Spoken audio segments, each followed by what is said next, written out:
আমরা কেমন হতভাগা জাতি। ঢাকা বিশ্ববিদ্যালয়ে গ্রাজুয়েশন কমপ্লিট করা দুই শিক্ষার্থী এবং যাকে ওয়ার্ল্ড উইড সম্মান করে ডক্টর ইউনুস স্যার, যার ব্যাকগ্রাউন্ডের ছবি থাকে আপনি দেখেন ভিডিওটা, মেয়েরা সেলফি নিচ্ছে। এটা কিন্তু অন্য রাষ্ট্রে, বাংলাদেশে না। এবং মেসি থেকে রোনালদোরা তার সাথে সেলফি নিতে আসে। বার্সা মেইন ক্লাবটা তাকে ইনভাইট করে, তাকে অস্ট্রেলিয়া আমেরিকার প্রেসিডেন্টরা তাকে সম্মান করে। তার জীবন কাহিনী, তার লাইফস্টাইল সম্পর্কে বই মেক করা হয়, বই আমেরিকার স্কুলে পড়ানো হয়। তার সম্মান যে কত ঊর্ধ্বে আমরা বাঙালিরা হয়তো জানি না। এই প্রধান উপদেষ্টা ডক্টর ইউনুস যেদিন থেকে বাংলাদেশের সরকার দায়িত্বে পাইছে না, আমি শান্তিতে, আমি গর্ব করি তারই না। কেননা এখন যে কোনো একটা দেশ আমাদের বাংলাদেশ নিয়ে কথা কইলে একবার হইলেও চিন্তা করবো যে ডক্টর ইউনুস স্যার আছে, কোনো আওয়াজ চলবো না। এটা আমাদের শক্তি ভাই, এই শক্তিটা আমরা ধরে রাখতে চাই না। আমরা চাই খারাপ জাতি, যে খারাপভাবে দেশ চালাইবো না, ওরাই আমরা চাই। যাকে অন্যান্য দেশগুলা চাচ্ছে কিন্তু পাচ্ছে না, আর আমরা বাংলাদেশিরা তাকে পেয়ে গেছি কিন্তু চাচ্ছি না।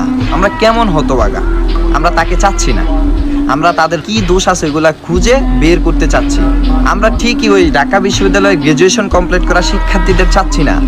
আমরা চাচ্ছি কাকে জানেন? ওই যে ক্রিকেটার সাকিব আল হাসানকে, ওই যে ফুটপাতে নাচে, গানের সাথে নাচে যে ফুটপাতে মমতাজ, ওনাদেরকে চাই আমরা। ওনাদেরকে স্যার বলতে আমাদের কোনো সমস্যা হয় না, কিন্তু এই শিক্ষার্থীদেরকে, মেধাবী শিক্ষার্থীদেরকে স্যার বলতে আমাদের সমস্যা হয়, খুব ইগুতে লাগে। ডক্টর ইউনুস স্যার কতটা বিনয়ী।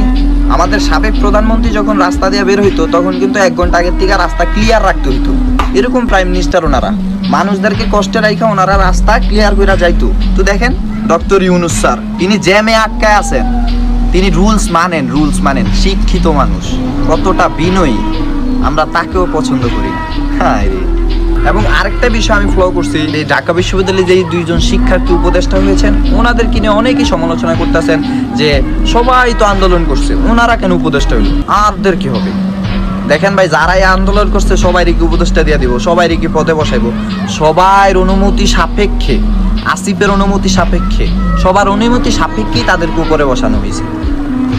এর মানে এই নেই যে তারা উপরে বসছে আমাদেরকে ভুলে গেছে। ওনারা উপরে বসছে আমাদের জন্য। ওনারা যে উপদেষ্টা হয়েছে না, আমাদের উপকার হয়েছে। আমাদের স্টুডেন্টদের মধ্যে 2জন গেছে, আমরা এখন ওদের সাথে ফ্রি মাইন্ডে কথা বলতে পারবো, আমাদের দাবিগুলা তুলে ধরতে পারবো। এটা তো ভালো। এটা নিয়ে অনেকভাবে কথা বলতেছে যে ওনারা উপদেষ্টা গেছে আর সবাই ঝাড়ু দিতেছে আর ময়লা পরিষ্কার করতেছে, সবাই এরকম করতেছে, ওনারা ঠিকই চেয়ারে বসছে। ওনারা তো আমাদের জন্যই গেছে, ওনারা লিড দেওয়াতেই ওনাদেরকে বসাবে না, আমারে আপনারে বসাবে। সো বলি কি ভাই, নিজের মেন্টালিটিটাকে একটু ফ্রেশ রাখেন। যারা উপরে বসছে আমার আপনার দেশের জনগণের ভালোর জন্যই বসছে। আমি দায়িত্ব নিয়ে বলছি, ট্রাস্ট মি, আমাকে বিশ্বাস রাখুন, আমার আপনার পুরা বাংলাদেশের ওদের দ্বারা কোনো ক্ষতি হবে না। আমার ভিডিওটা যদি ভালো লাগে শেয়ার করে দিবেন, আর ভালো না লাগলে আপনার যদি মনে কষ্ট হয়ে থাকে, কিচ্ছু করার নাই ভাই, যা সত্যি তাই বলছি।